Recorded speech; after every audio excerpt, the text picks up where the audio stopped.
The Fibber McGee and Molly Show.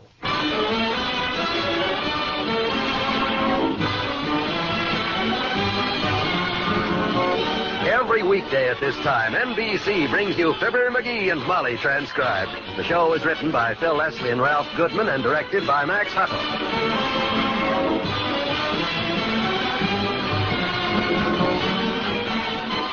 Fibber and Molly will be with you in a minute. A match, a cigarette, pipe, or campfire can send flames rampaging through our forests or grasslands, causing enormous losses in natural resources, wildlife, and in many cases, human lives. Careless travelers year after year have been responsible for fires which consume millions of acres of timber and grasslands and result in what has been called America's most shameful waste. Shameful because 9 out of every 10 forest fires could have been prevented. Think of it. 90% of our forest fires are caused by careless people who may even unwittingly start huge conflagrations that require the day and night toil of hundreds of men battling the flames at the peril of their lives. To guard our precious forest, do remember and observe these simple rules. Crush out all cigarette, cigar, and pipe ashes. Break all matches in two after using them. Drench all campfires thoroughly. Stir and douse again.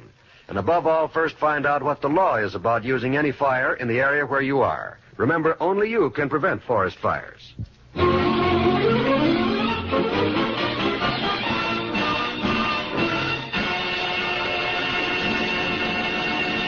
The owner and proprietor of Quilby's Variety Store in Wistful Vista is taking a short vacation. In her absence, the store is in the hands of Fibber McGee and Molly. That's $1.80, $2.40, 50 cents, $4.60, and $12.25. That's $21.55 altogether. Thank you, ma'am. There's your change. Here, let me open the door for you. I'll call again. My goodness, I heard that cash register ringing all the way downstairs in the stockroom, McGee. Who was that? Nobody. I was just practicing. In case somebody should walk through that door. Oh, my goodness. It's no wonder Miss Quilby wants to sell this place. We haven't had one customer all morning. Oh, don't worry. It'll build. I'm mulling over a few plans right now that'll make this joint a gold mine. There's nothing wrong with this store that packing it with a few customers wouldn't fix. That's a brave thought, McGee, but let's face it. This place is deader than a canned sardine. Ah. It was very nice of you to tell Miss Quilby you'd take over for a few days and build up business for her. Why, sure. And you've been sweet to let me straighten the stock and sweep out the basement while you did all the heavy thinking. Mm-hmm. But now let's quit, huh? Quit? Let's just call Miss Quilby and tell her business is extinct. And we hope she's had a nice rest, and if somebody makes her an offer for this place, grab it. Quit? A McGee quit? I guess you don't know very much about my family tree, my dear. No, just the branch I found you on. Figuratively speaking, of course. Well, it may come to you as a surprise to you, but you're married to a direct descendant of one of the stubbornest men that ever lived. That great Irish hero, Sir Bulldog McGee. Sir Bulldog McGee? Yes. Never heard of him. He was a man who became famous because he refused to give up. Even after the police threw in the tear gas? I'm talking about a soldier, Mrs. McGee. A warrior. Sir Bulldog McGee was a great leader of men. A man whose army met 6 straight defeats. Some leader. Wait till you hear the rest of it. One day, this great descendant of mine was sitting it out between wars in a cave. Under a rock. And suddenly he noticed a spider spinning a web directly over his head. A spider? Oh, you know how I hate spiders. Can't we talk about some other relative? This story's got a moral to it. On account of because, you see, every time that spider started the web, he'd slip and fall down. 6 times it happened. But was that spider discouraged? No, sir. Back it went every time. And on the 7th try, the web was finished. And you know the moral to that story? Don't sit under a spider when he's trying to spin the web? Right. Don't sit under... No, of course not. The moral is never give up. And when Sir Bulldog McGee seen how hard that spider kept working, in spite of everything, it changed his whole entire complete life. I suppose he got his army together after that and went back and won the war. No. He quit the army, opened himself a spider ranch, and started selling cobwebs to the movies. Made a big success. And that's what I can do with this store as soon as I get a few of my plans underway. I'll have this place packed with customers. I'll have the joint jumping like a frog on a hot sidewalk. I'll have the customers knocking each other down to get in here. Sure wish somebody'd walk in that door. Me too. Even if they walked in carrying a gun, it would at least break the monotony. Say, you don't think that front door's locked, do you? Oh, of course it isn't locked. My gosh, you don't think I'm that stupid, do you? Open up for business and keep the door locked. Where are you going? No, it's unlocked, all right. Gee whiz, that's a little insulting, Molly. Walk over there and try the door like that after I told you. I'm sorry, McGee, but I just wanted to check. With all the people walking by here today, you'd think somebody would stop in. What's this hanging on the door? Oh, all stores have got that, Molly. It's just a sign that says open on one side and closed on the other. That's so the people won't come... Oh, my gosh, I forgot to turn it over. No wonder business is so dull. I put the closed sign on the open side and put the open side on the closed side.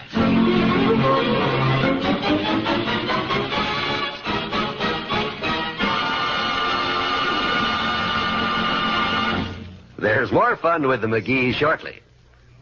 If you have children of school age or children who will be entering a public school within the next few years, you're naturally very concerned with conditions in our school system.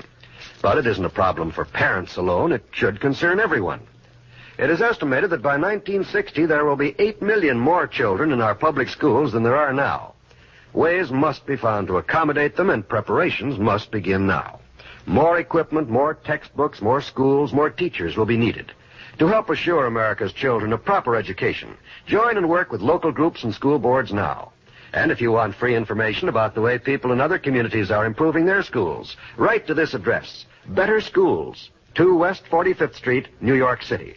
Remember, unless action is taken now, more and more communities in the next few years will fall even farther behind in their elementary school program. For guidance on what steps to take, write Better Schools, 2 West 45th Street, New York City.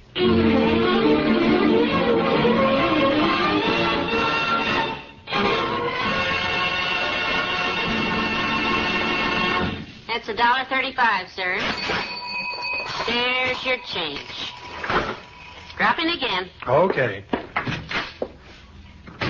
McGee, I just made a sale, $1.35. Please, Mrs. McGee, I'm busy with a customer right now. Oh, I'm sorry. I didn't realize that you were so busy. Now then, madam, let me check this order again. You have a dozen pink ones, 4 in the light green, 8 red, and half a dozen brown in the large size. Will that be all? No, I changed my mind, mister. Put 'em back and give me all black ones. Oh. I like black jelly beans the best. I didn't know you had black jelly beans, Mr. McGee. We don't have black jelly beans. We're all out, Teeny. I see 'em right there, I betcha. Black ones, there. Those are the white ones you put back a while ago. 4 times. Oh. Yeah. Gee, I don't want those dirty old things. You better just give me 3 suckers, Mr. McGee. The wrapped ones, more sanitary. Okay, here. 3 suckers. That's 6 cents. Don't I get an extra one? Miss Quilby always gives me an extra sucker when I buy 3 because she likes me, and... Okay. I can't spend all day on a 6-cent sale, sis. Here's an extra sucker. Is that all, I hope? Oh, boy. A red one. Yeah, red one. Gee, you're wonderful to little children, Mr. McGee. And I... Fine. Now, if you'll just let me have the 6 cents, we'll finalize the whole financial transaction and I can get back to work. What time is it? 4:30. Why? Oh, gee. I can't possibly eat 4 suckers before dinner, Mr. McGee. I'll just keep the extra one, and you can put the others back. What? I'll stop at Creamer's Drugstore and get an ice cream cone with my 6 cents. What? I can eat ice cream faster than 4 suckers. Hey. Thanks, Mr. McGee. Still think that kid's a midget. Oh, well. That's what comes from selling penny stuff. If I owned this joint, I'd throw out the candy counter. Just keep enough on hand to eat myself. What'd you sell, McGee? I didn't hear the register. That was Teeny. Oh, her. Well, how much did it cost us? A big sucker. Yes, you always were for Teeny, but how much did it... Oh, a candy sucker. Yeah. You can't make any money fooling with kids. It's just goodwill, that's all. I made a couple of sales. We've got about $4 in the register. Well, we ought to have 400. You don't sell hard enough, Molly. I gave them what they asked for. Oh, you can't just give a customer what he asks for. You got to be scientific. Use the power of suggestion on them. Whatever they want, suggest something else. Till they come... Well, now, here comes a customer. You handle it. Right. Now, pay attention now to how I do it. Good afternoon, sir. Welcome. Well, hello there, kid. Hi, Johnny. Hi, daughter. Hello, Mr. Oldtimer. Hi. Never expected to run into you here. You and your Christmas shoplifting early, Johnny? No, I'm in charge here, old-timer. I'm running this joint, building up the business for Miss Quilby. Well, from what I hear over at the market, it's a pretty hopeless job. Seems like Miss Quilby's handled this business the way you handled your lunch, Johnny. How do you mean? Let it all go to pot. Last I heard, she was ready to sell out fixtures and all for $1,000. Said she'd even throw in her car, and it's got 4 brand new tires. Well, things are different around here since I took over. All it takes is a little know-how. Talking about know-how, you know how I can get waited on around here? I just got paid, and I'm itching to buy. Well, I'll be happy to wait on you, sir. I want to show Molly how the power of suggestion works anyway, how to make a customer happy. What do you want? Just one item, son. Won't take long, and I'll be on my way. If you'll just reach me down that... How about some razor blades? Razor blades? You shave, don't you? Can always use razor blades. Well, now you mention it, I could use some blades. I'm out. 10-cent size will do. Good. I'll just put them in this basket and walk around the store with you. Probably a lot of things you'll need.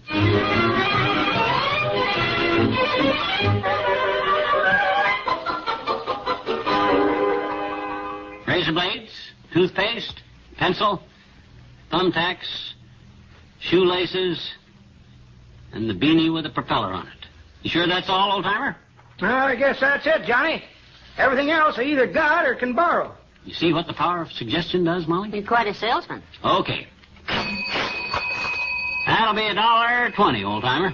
There you are. Here's your change. No jumping sassafras and crime and entry. I'm afraid you'll have to take all this stuff back, Johnny. Take it back. Oh, no, you don't. All sales are final. Your money's already rung up and in the register. I'm sorry. Oh, shucks. I didn't get what I come in here for, son. I'm afraid McGee got you a little confused with his salesmanship. What was it you wanted? No, it don't matter now. It's too late anyhow. What do you mean? Well, I've been saving to buy that $15 ivory chest set there in the window, but now I'm $1.20 short. What? Took me 8 months to save it up, too. Heavenly day. Well, don't fret, kids. I'll be back for it again by Christmas, and maybe even sooner if somebody leaves me some money. Yeah. But in the meantime, don't let anybody buy it because...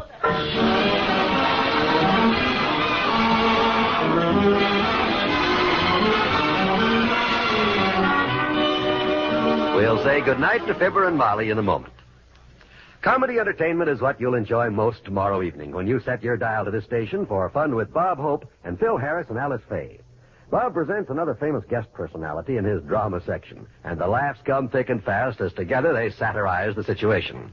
On the musical side, you'll hear Les Brown and his band of renown, as well as singing star Margaret Whiting. That's the Bob Hope Show, strictly for laughs, tomorrow.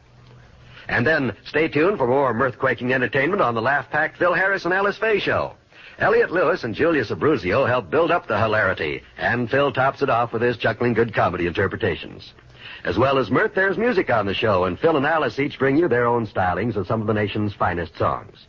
For the finest of all comedy entertainment, tune here tomorrow night for fun with Bob Hope, Phil Harris and Alice Faye, and of course with America's favorites, Fibber McGee and Molly. Friday night is another of the top evenings packed with great radio entertainment on the NBC radio network.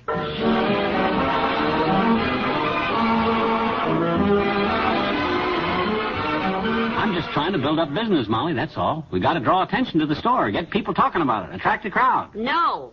You don't like it, huh?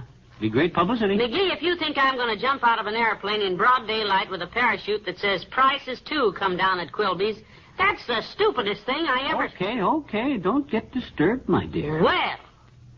I'll think of something. Good night. Good night, all.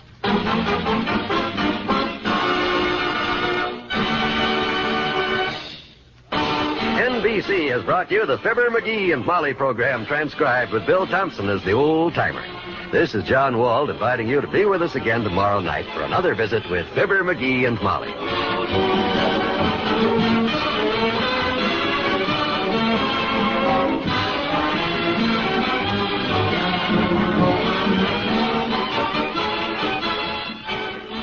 This Saturday, hear your road show with Bill Cullen on the NBC Radio Network.